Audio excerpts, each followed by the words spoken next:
we go. I think I've got this. We're going live now. um, Thank you, everyone, for joining me. I'm Tara Woodlee. Break the silence against domestic violence. I'm trying to be sure I'm in the scene here. I don't think I am. I'm having some technical difficulties. Give me a second here.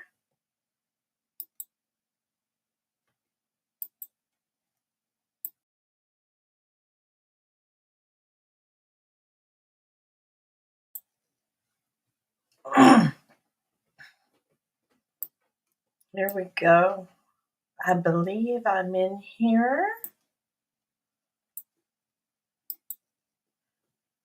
And somebody in the comments tell me if they can see me. I just want to be sure I'm in here.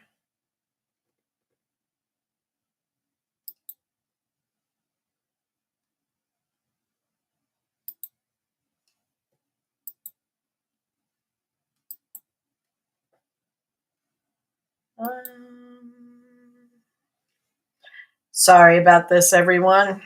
I'm trying to be sure I am in here where you guys can see me in the scene, and I'm not quite sure if I am or not.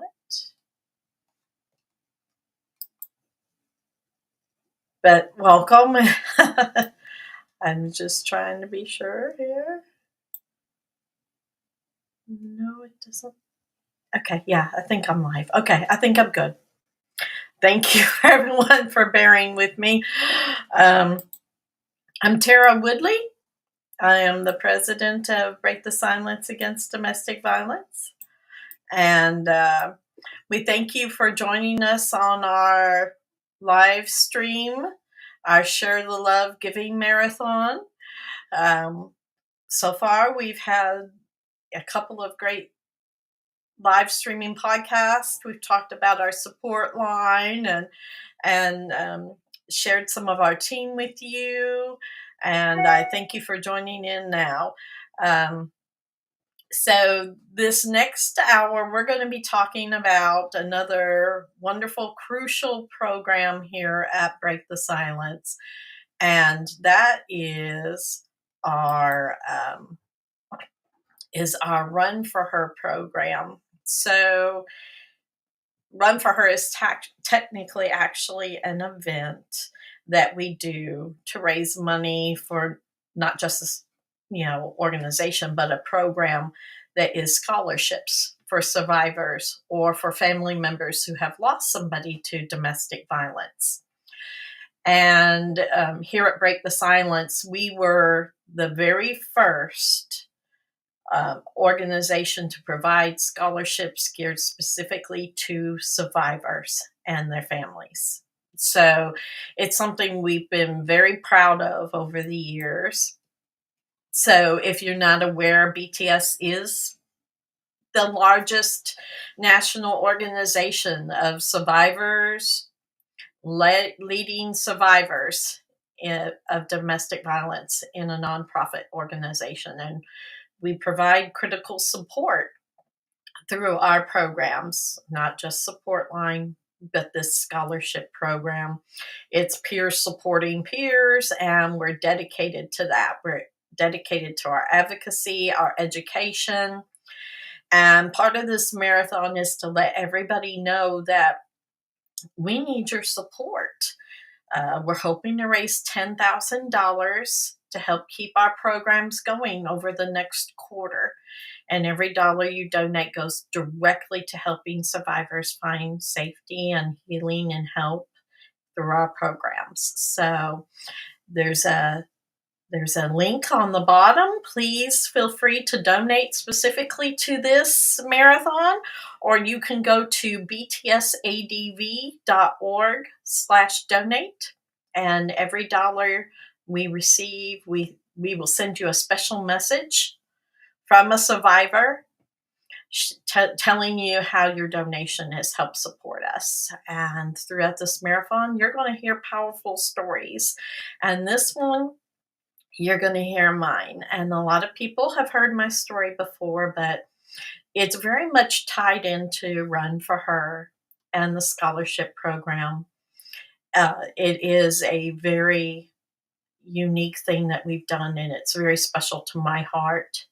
It's something that I personally raise funds, my family as well, for every year, to help, shed a light on domestic violence and what people can do, just everyday people, by sharing your story. So, um, my story has been very public for 12 years now. I am a survivor myself of domestic violence, but 12 years ago, I have two daughters. My youngest daughter, Ashley, uh, very bright and beautiful girl. Here, I have a picture always with me at my desk and everything, but let me see if I can get the camera angle right. There we go. That's my beautiful daughter, Ashley. She was very special. Yeah, most mothers think their children are special, but um, she was my youngest daughter. I have two, and I adored her. She was everything that I always wanted to be, but in the same way, she wasn't afraid to, give me hell, to be quite honest. But she entered into a relationship that became violent and it escalated very quickly. And our whole family was launched into turmoil with it because, as that happens, the abuser always is trying to isolate and keep that person to themselves. And Ashley was pregnant when she left her abuser, and our whole family was thrown into major chaos just trying to hide her for a month and a half. We hid her. We got her crisis support. We did everything a family could, and she did everything she could. She had emergency protective orders. And with our daughter, this is one of those cases where you someone can do everything right, and yet everything still goes wrong. Uh, her abuser, Joshua Mahaffey, her story made national news because of the nature of it.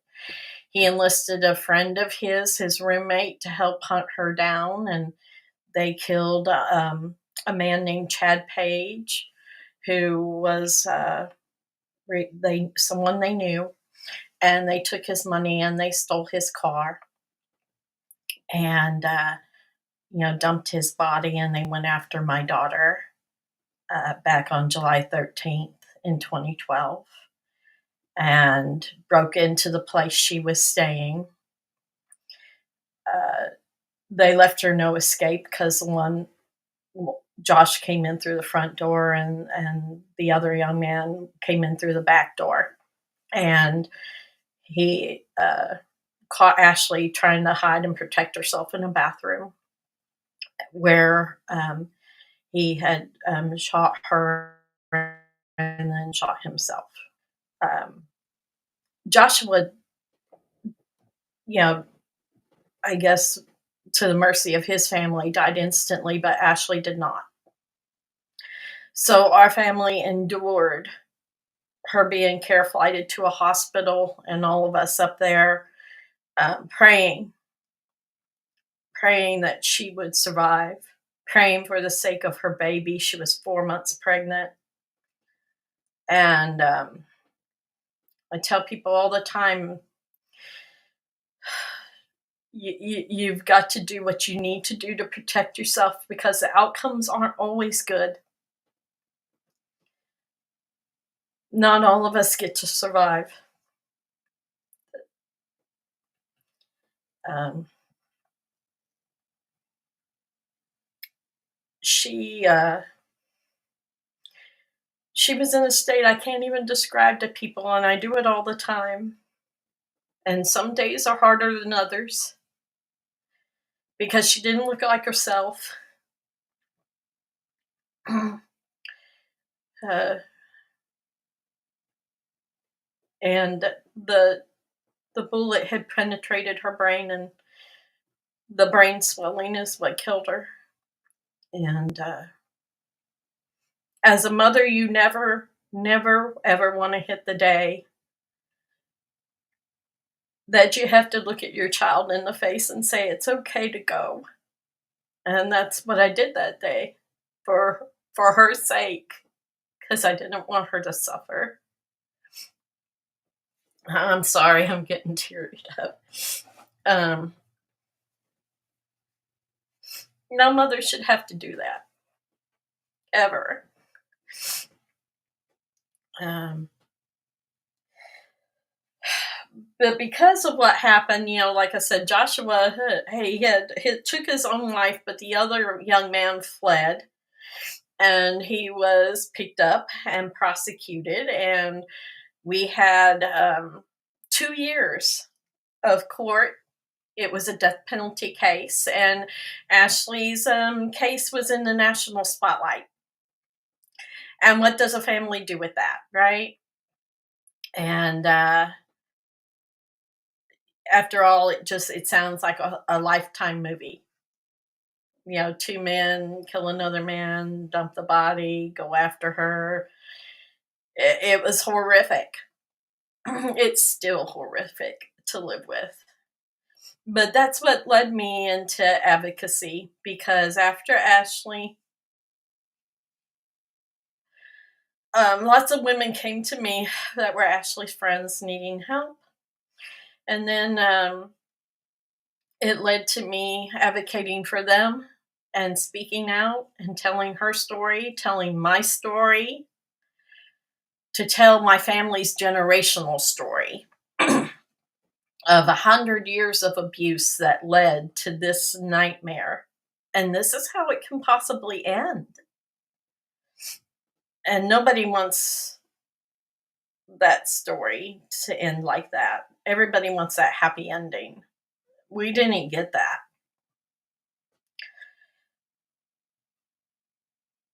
So, in the long term, then, I became an advocate, and I came to break the silence when it was just barely starting. I'm one of the original, what we call like the founding father. Um, and I started as a volunteer, and I moved up into the board, and now I'm the president and CEO. And I've watched this organization change a lot over the years, and I watched it grow to become a national presence. And that has all happened because I believe this organization created an atmosphere of survivors supporting other survivors, families supporting families, and people joining together for a cause. And one of those causes we decided to do here at Break the Silence was a scholarship program. We decided that in the name and honors of those who did not make it, we would honor them, these angels, by providing scholarship program, right? Uh, because one of the things that I learned in the years of becoming an advocate and moving on, and all the training and learning and studying, which is that 80% of women who go back and get an education and get a degree do not go back to their abuser. That is a great, great statistic for me, one with a lot of hope. And so the scholarship program was born. And how we fund that scholarship program is through what we call Run for Her. So we actually have our own Facebook page. If you want to be a part, uh, it's a great resource. So what you look for is the word run and the number four and then the word her. So that's what the group is called, Run for Her. And it's a bunch of people who get together, not just runners. You it People come together for a cause over there. And every around June, July, usually July, um, we all get together and do miles in honor of those who, uh, you know, who did not make it. But then over the years, I saw how this run changed. It evolved to where people were joining in and saying, I'm running for her, my friend, who is in an abusive relationship. And I'm running for her, my sister, who is in an abusive relationship. And I'm running for her, that person who can't get out of the abusive relationship that she's still in. And I'm going to raise awareness and I'm going to post about this. I'm going to walk these miles and help encourage people. And then what was really beautiful was the statements that came in saying, I'm running for her, that little girl within me, myself, who didn't have a voice, who didn't get to speak, for the young woman in me who couldn't speak up when it was happening. I'm running for myself, for healing in this journey. And Run for Her became so much bigger and better a program than you can ever imagine. Uh, so here at Break the Silence, that's part of what we like to do. It's one of our, like I said, my favorite programs that we sponsor and try to promote. And it's a program I really don't want the organization to have to lose in this time period. Um,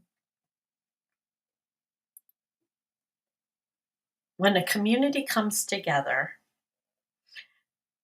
and works together for hope and for change and for healing, people see that and they want to be a part of it.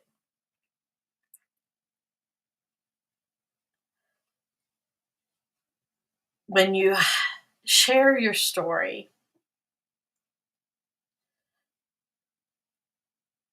you're committed to something bigger than outside yourself, is one of the things I have found. And it promotes healing and compassion and lets you know you're not alone. That's part of what we were talking about in the last live stream with Support Line, is that you're not alone. And there's so many out there, like my daughter, who are struggling, who have been able to break free from their abuse, but they don't know where to turn next.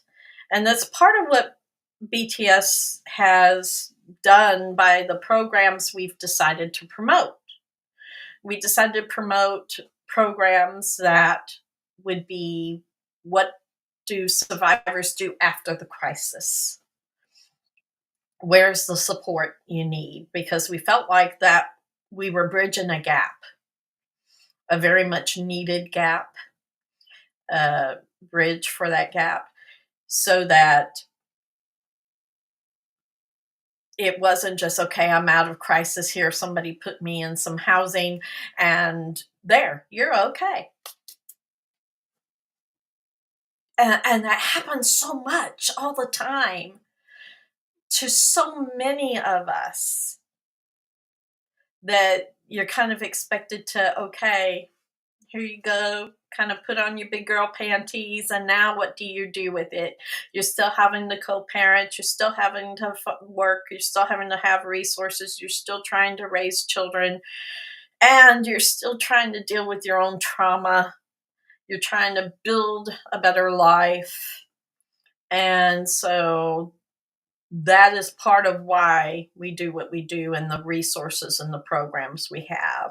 We don't have a shelter because there are a lot of shelters out there, and we don't do crisis line because there is a national crisis line that is really fabulous out there. But what could we do? Well, we could help with our support line, support resources. We can do critical things like in the next hour podcast, we are going to talk about our sister survivor retreats, providing support from other survivors to survivors. Because let's be honest, unless somebody goes through it, it's hard for them to understand it.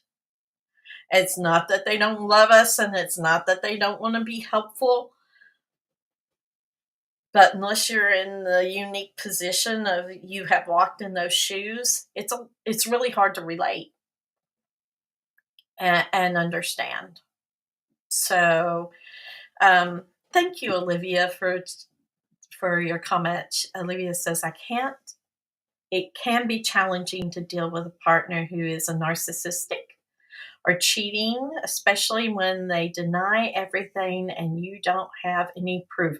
You know, Olivia, I have been through that. My first husband was like that, constant cheating and not having proof. And it was one of the things that made me stay for 13 years thinking I was crazy.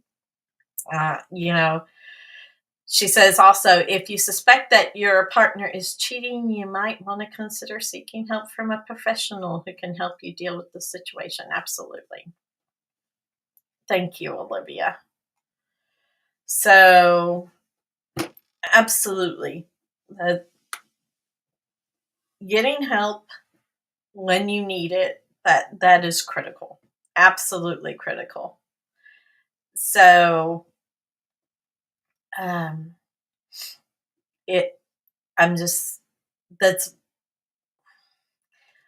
I'm getting all choked up. I'm sorry because it's hard. It's hard sometimes when um, for us here as an organization, we've worked hard for 13 years for credibility, for the public to get our voices heard, to help support other survivors out here.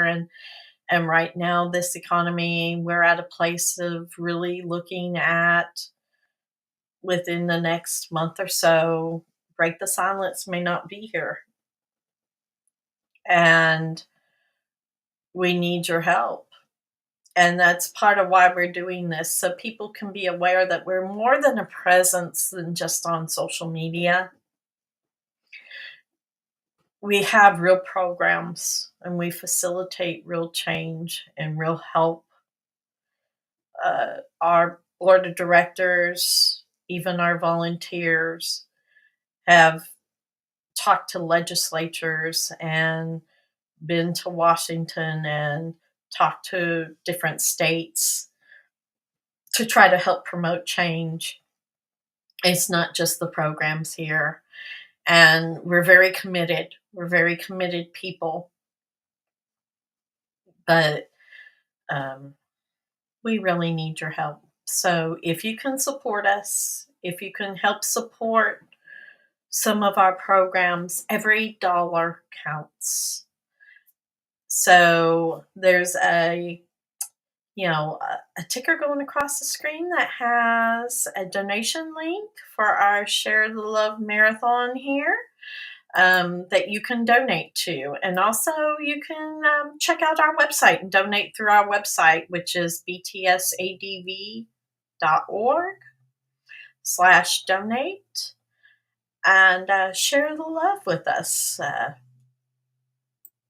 I can't tell you how wonderful the people are over the last few years and the public has been to us. We're not an organization that gets donations through government assistance, and we don't have big corporate sponsors. So it's been survivors like you out there who help support other survivors here to do this work. So uh, I'd love for anybody to chime in if there's something there that you want to talk about. But, you know, every step that is taken every year at our Run for Her event, it represents life that has been affected by domestic violence. And participants aren't just running, they are honoring victims and uplifting survivors. But Run for Her does need, we need funds for the scholarship program. And survivors face financial hardship.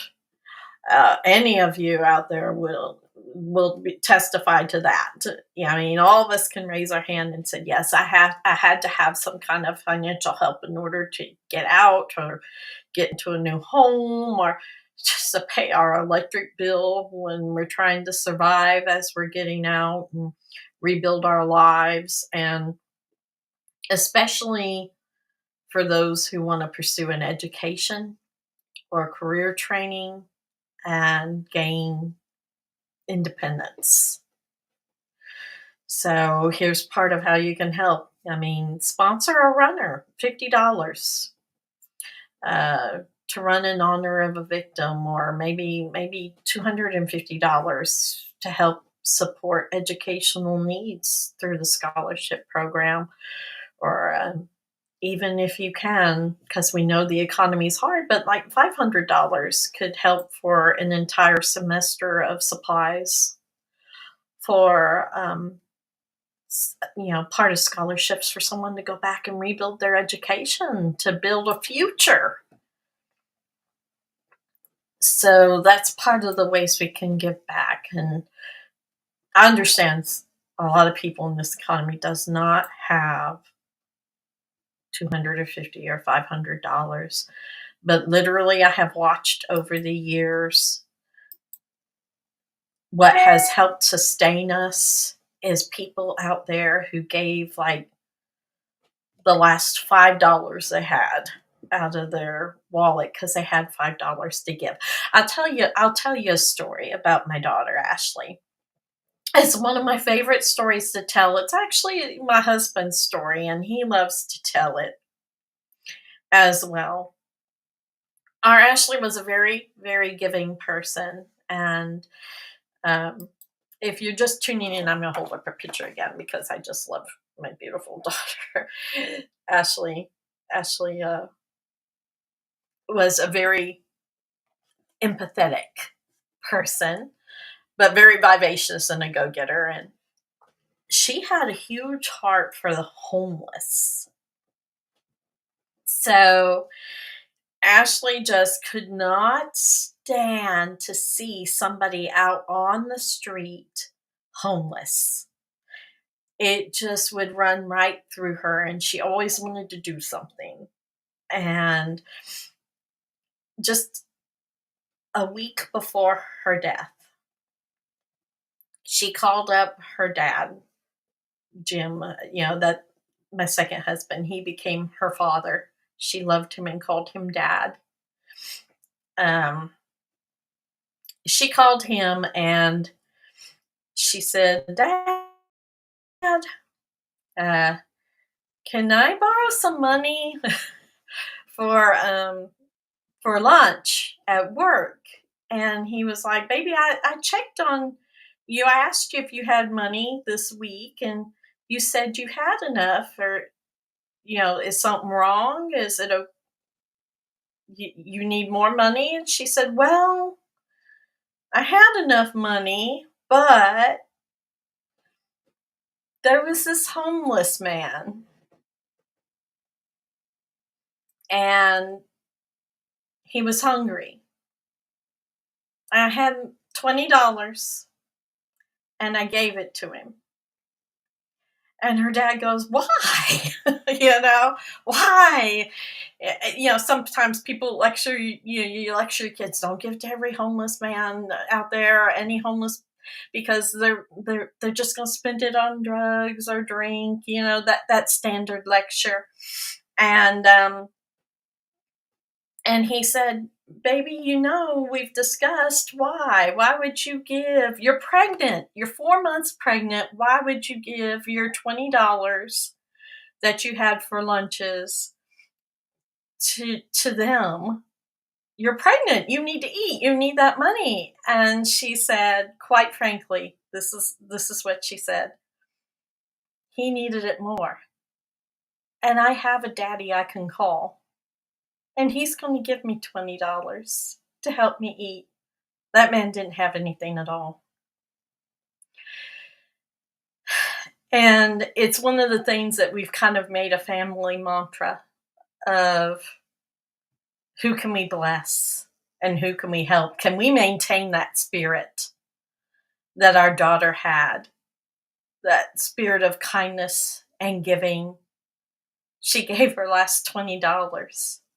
And during a time that she was in her most hopeless, helpless state, and while she was trying to hide from somebody who was trying to hurt her, kill her. And that's the spirit of generosity, I hope, is one of the legacies for her and her story, because she was just such a beautiful spirit and so loving and so generous and kind. Um, and that's what the spirit that we want to put forth when we do run for her, that the community come together and be able to raise that kind of awareness and provide that kind of generosity to somebody and support one another. It's amazing.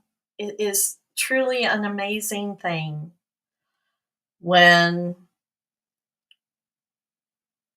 those who know how you feel come and support one another, and you find out you're not alone. And you don't have to be alone. So, oh, thank you for the comments in there. We love you too. Um, so, one of the great things too, so I'm hoping people can kind of see my shirt. Here, our Survivor Thriver Warrior. So, Run for Her and the website, our Survivor Thriver line, even these live podcasts. We do have a store over on our website. It has some really great merchandise, especially for Run for Her. We got some great running shoes that are purple and have angel wings, and you can help support us by even making a purchase over there. So if you're thinking about joining our Run for Her, like I said, we will be doing that here in the summer. And check out that Facebook page. It's again the word run and the number 4 at her, and join that Facebook group. Absolutely join that Facebook group. And because we're going to start posting again in there soon, getting prepared for that run.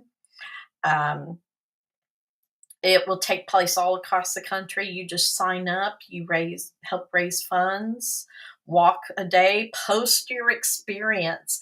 Go in there. I encourage you to go in there and read and look at the previous posts from the years before that we've done it, where people have posted their pictures and their experience, because it's really fascinating to see people join together for a common cause, for a common good. And people from all across the country, even all across the world. So go check that out because we will be starting to post in there again soon for preparation for our run for her if you want to join in. And if you do want to join in and you want any of like the shirts or the shoes or for run for her, get them as early as you can. Order them now um, to be sure you have them in time for when we do that program here in the summer. Excuse me, I have the hiccups. Um, but usually, Run for Her is really great because what we usually do also with Run for Her is uh, anybody who uh, takes in a donation as little as $5, you get these great shoelaces that say Run for Her, and as a thank you gift. And anybody who raises over $100 um, gets a free limited edition Run for Her shirt for the year. And also anybody who some of our top people who track their miles and put them in, or if you get over 500 in donations in, you get a medal.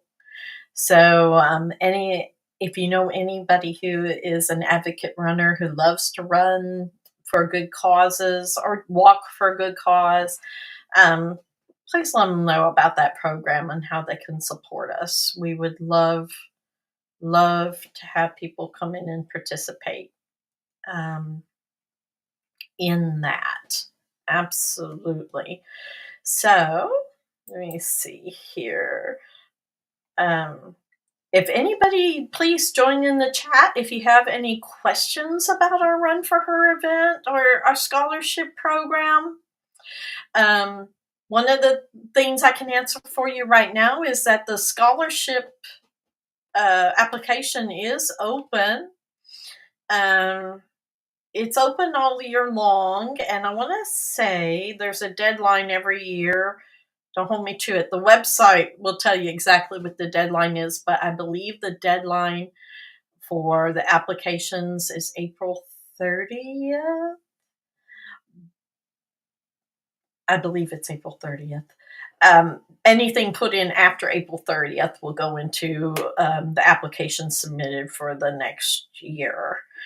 And so, if anybody out there is looking to receive a scholarship as well, check out our website. That's breakthesilencedv.org.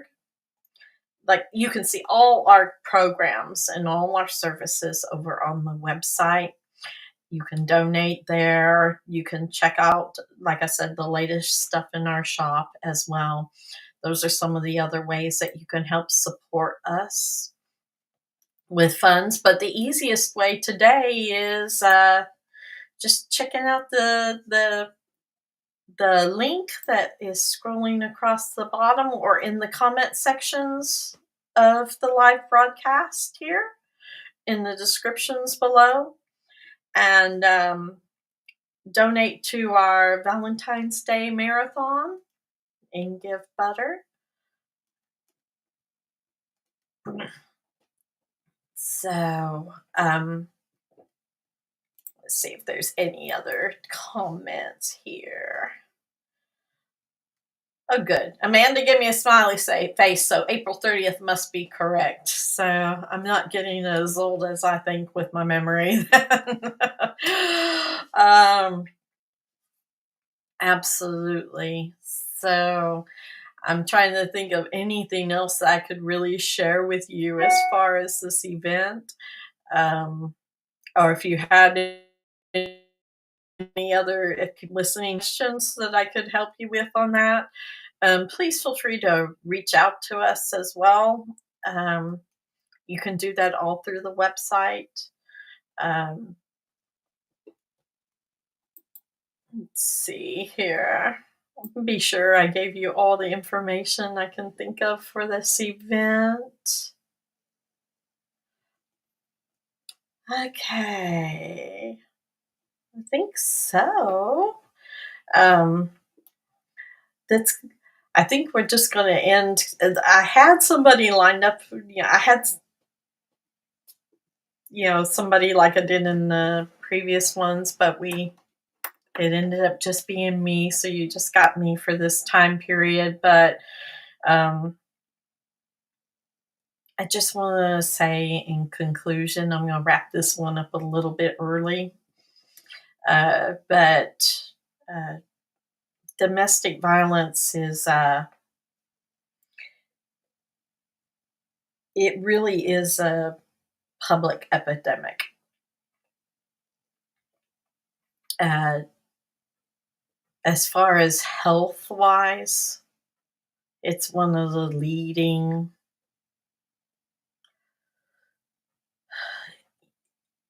it's one of the leading causes of unhealthy issues, diseases, because of what it does to a person's immune system.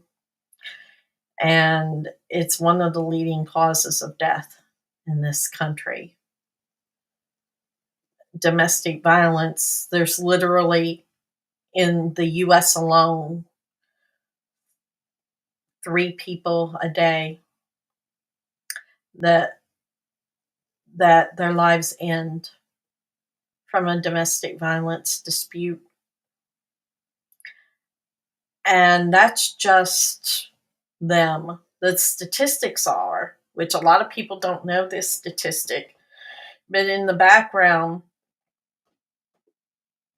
there is double the amount of bystanders who get killed in a domestic violence dispute. So those numbers are only showing the 1 in 3 who die in a day that were victims. I mean, there's 3 a day. Sorry. That means there's 6 others who are bystanders who got caught up in it every day, losing their lives in this country alone. That doesn't count other countries. And if that's not a public health issue, I don't know what is. Let alone how much money it costs in medical institutions for broken bones, for bruises, for head trauma, for therapy, physical therapy, emotional therapy. What we pay in the medical industry alone is so shocking. And yet, this is not treated like a national health crisis. And it should be. But the only way we're going to get that changed is to raise our voices and to stand together and bring real change about it by sharing our stories and not being silenced any longer about these issues. So, in conclusion, I just want to say thank you all for all the support you have given us in all these years. And please, just a call to action that you could help us during this critical time. It's not just another fundraiser. It can be life or death for survivors. We really need to raise this $10,000 in the next 40 days. So please give now, be generous. Every little dollar counts. And know that we are here to help bridge that gap and be the support for you out there. And please reach out if you need help. We're other survivors here to help support you as much as possible. So thank you. And the next live is going to be, let me be sure I'm giving you our next one. Oh, I am so looking forward to this. So definitely come back here at 12:45. At 12:45, we're going to be discussing our Sister Survivor Retreat and how you can help the healing of sisters out there, um, survivors, and our Adopt a Sister program. If you want to know more about what our retreat does and how it helps people, absolutely tune in because we're going to, the director of that program will be here, Amanda, and we're going to have a sister who has attended the retreat before come in and talk to you about it and how empowering it is. So definitely come back um, after this break here at 12:45 p.m. Central Standard Time and find out about our retreat. Uh, we are definitely taking applications and we're excited about it because this year we're going back to, we tend to have it in different places in the country, but this year we're going back to Colorado Springs. And this year it involves horses. So I am like ecstatic about that and what this program provides. So please stay tuned and thank you for joining our Share the Love marathon. And I'll see you soon.